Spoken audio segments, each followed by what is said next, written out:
Hey guys, if you're enjoying the content I'm putting up, be sure to subscribe so you always know when a new video pops up. Now that we got that part out of the way, let's get into the video. Final Fantasy XIV is a massive game with thousands of hours of content. What I'm going to do here is break down some of the major plot points for those of you who want to know more about Eorzea, but may not have time to experience it all firsthand. This time, we're covering the second part of the Eden's Promise storyline. When we last left off, Mitron had taken Gaia and forced you to face off against the Shadowkeeper, the beast that Arbor and his warriors of darkness fought 100 years ago.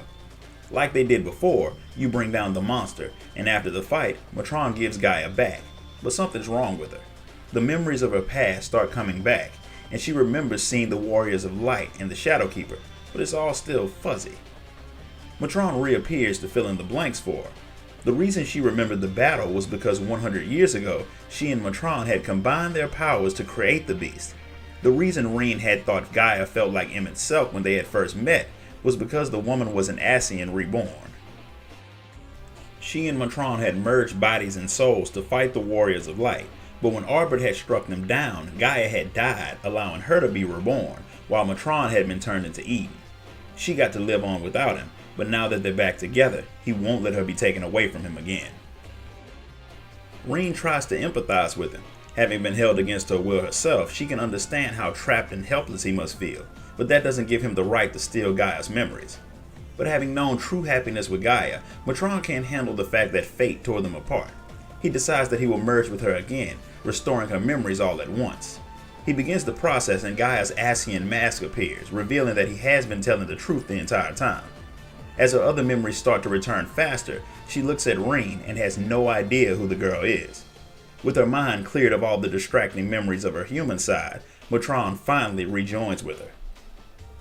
The sight of their merged form activates the echo, and you're taken to an image of Mitron and Gaia in her true form as Logrith. Her memory was distorted even then because after rebirth it takes time, and a little coaxing, for Ascians to remember who they were. Mitron tells her that they were members of the Convocation of 14 who worked alongside him itself, Eorzea, and the other top Ascians to summon Zodiark. Originally, Gaia was supposed to act as Zodiark's heart, but the job eventually went to Elidibus. And despite everything that happened and all of the trials that they had faced, Mitron had stayed by Gaia's side trying to protect her. But he couldn't stop Hydaelyn from shattering the world, or Gaia.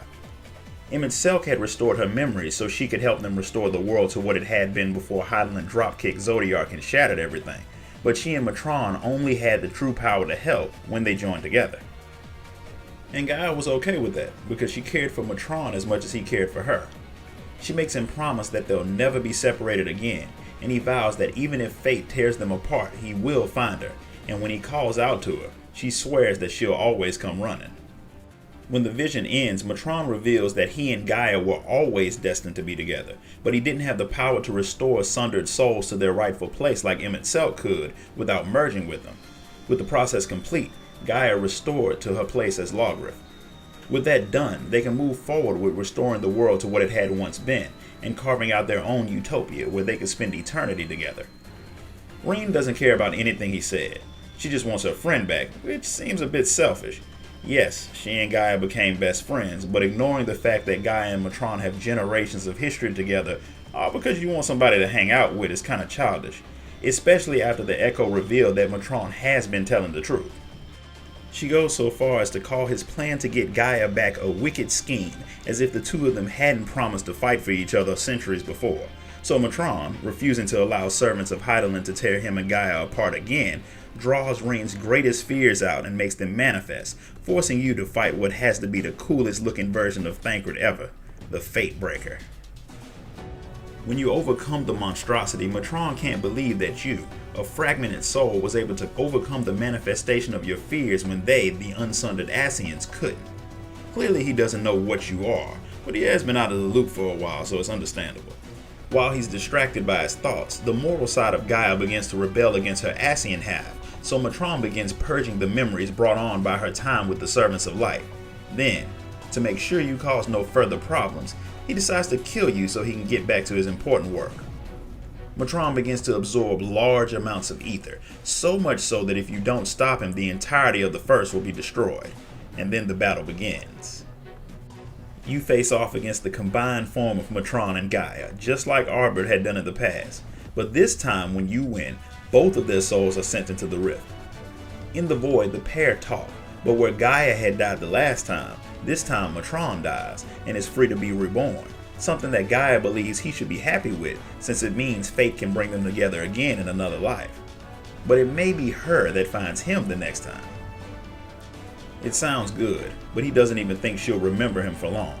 However, she's decided to keep a diary so that even if her memories fade, her words won't. And she'll make sure that generations to come know the tale of the girl bound by duty and her loyal protector who fought by her side through it all. A story that is nearly identical to the story of Thancred and Memphilia, although Gaia has a bit more to offer than telling you to return to the Wakened Sands. With a smile on his face, Mitron fades off to be reborn some other time, leaving Gaia alone in the void until Reen reaches out through the necklace they'd made and pulls her back to the first. When her soul returns to her body, the ether that had been stored and eaten bursts out, restoring the empty to a place better described as a utopia. Reen wishes the others could see what they've done, and since Gaia's an Ascian, she may be able to learn to travel to other worlds so she could tell Thancred and the others all about it. But until then, the kids have other things to do, like preparing for their festival. This concludes the story of Eden.